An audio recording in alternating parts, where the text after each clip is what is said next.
Manoj Bharti comedian Kapil Sharma के Canada में वाकया कैप्स कैफे पर एक बार फिर फायरिंग का वाकया पेश आया है। भारतीय मीडिया के मुताबिक मुसल्लह अफराद ने एक बार फिर भारत के मरूफ स्टैंड अप कॉमेडियन और मेज़बान कपिल शर्मा के कनाडा में कैफे को निशाना बनाया है और ये तीसरा वाकया है कि कपिल शर्मा के कनाडा में के शायद सरे में वाकया कैप्स कैफे पर यह वाकया हुआ है।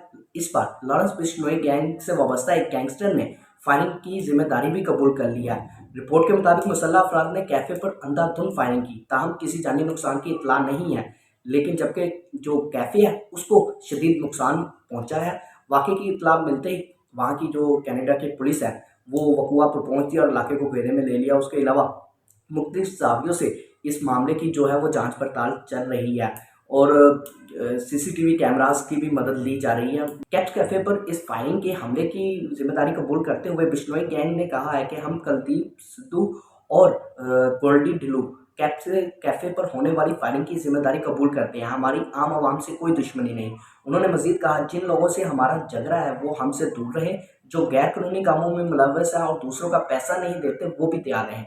इस कबल रवा बरसी 10 जुलाई, फिर 7 अगस्त और ये फिर कपिल शर्मा के इस कैफे पर फायरिंग के वाकयात हो चुके हैं, जिनकी जिम्मेदारी जो है एक बार खालिस्तान तहरीक के बंदे ने ली और अब दो जो जिम्मेदारी है दो बार ये लॉरेंस बिश्नोई गैंग ने जो है वो कबूल की है।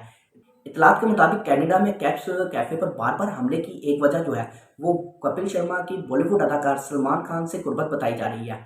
सलमान खान जो कि बॉलीवुड के बड़े अदाकार हैं, लेजेंडरी अदाकार हैं, उन पर भी लॉरेंस बिश्नोई गैंग की जानिब से उनके घर पर भी हमला हुआ था और उसके बाद उनकी भी सिक्योरिटी बढ़ाई गई थी। अब जो सिक्योरिटी है वो इसी कैफ्स जो कैफ़े पर बार बार हमले हो रहे हैं उसके पेश नज़र कपिल शर्मा की भी सिक्योरिटी बढ़ा दी गई है। लेकिन इन दोनों के जो ताल्लुकात हैं वो अच्छे हैं, क्योंकि सलमान खान द कपिल शर्मा शो की जो प्रोडक्शन है वो भी सलमान खान प्रोडक्शन के थ्रू होती है, तो वो उनकी एक अच्छे ताल्लुकात को बनाया जा रहा है। और अगर बात करें कैनेडियन गवर्नमेंट की, तो उन्होंने पिछले माह ही लॉरेंस बिश्नोई गैंग को जो है वो कनाडा में बाज़ाब्ता तौर पर एक दहशतगर्द तंजीम जो है वो करार दे दिया है।